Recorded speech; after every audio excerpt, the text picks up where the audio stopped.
Thank God we were spared the effects of tropical storm Irma, and because as you know, there's no way we could afford any negative impact from Irma. So across the country, there are one or two little landslides and some fallen trees and so forth. But outside of that, and of course at the Douglas Charles Airport, there was a slight challenge there. But other than that, I think we were spared the ravages of the effects of tropical storm Irma.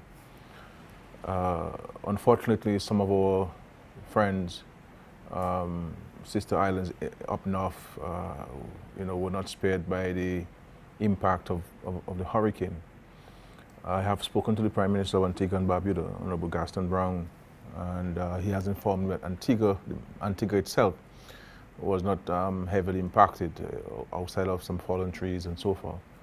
But Barbuda was out of communication, and he would be making a trip there sometime this morning so that his government, himself and his government could make an assessment of the situation in Barbuda. Once that is done, then he will relay that information back to us in the OECS. I've also spoken to the Chief Minister of Anguilla, who indicated to me that Anguilla was receiving a pounding.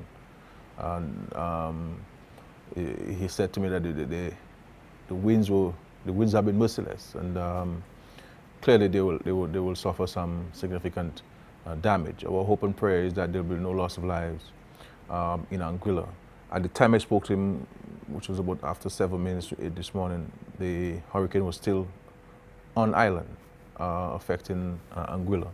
So once the situation subsides, they will be in a position to go out and to make an assessment, and of course to relay back to us on the situation in Anguilla.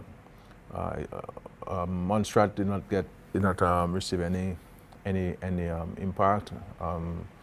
A similar situation in St. Kitts and Nevis. In St. Martin, I've made efforts to reach the Prime Minister of St. Martin, but it appears that the telephone system in St. Martin, in some parts, have been compromised. So communication to St. Martin is a bit challenging.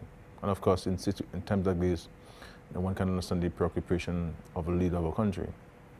But from images, we recognize that St. Martin itself it's been heavily impacted by the storm. I've also tried to reach out to a number of Dominicans who are resident in St. Martin, and been unsuccessful with this.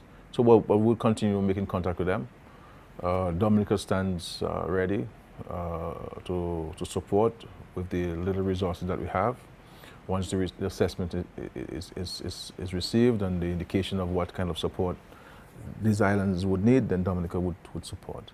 Because one cannot forget the tremendous outpouring of love and solidarity in 2015 following Tropical Storm America.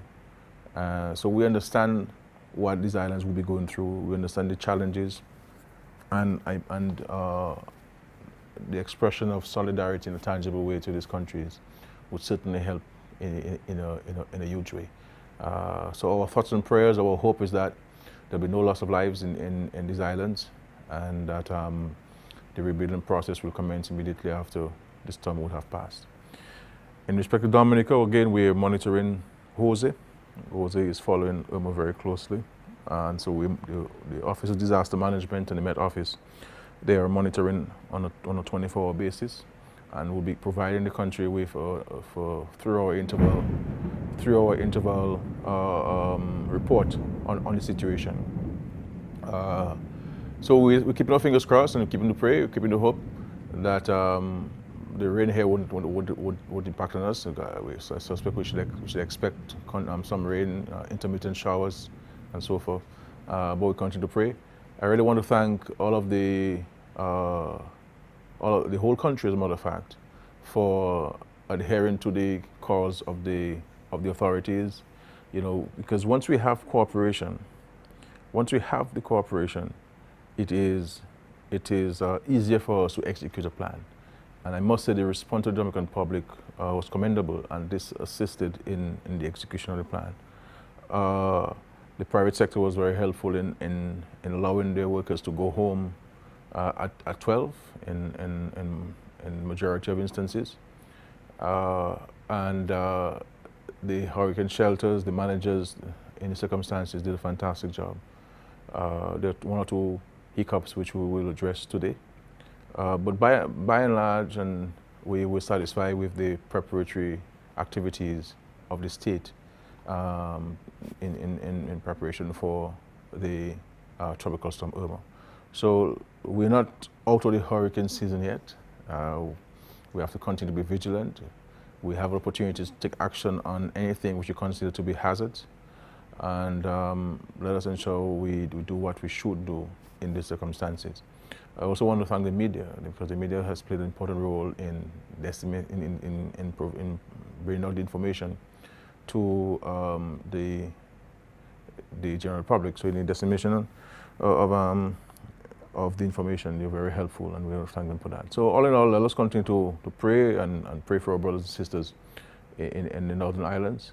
And the government at some point may indicate to the public how we think we can assist our brothers and sisters in the North who've been impacted by Hurricane Irma.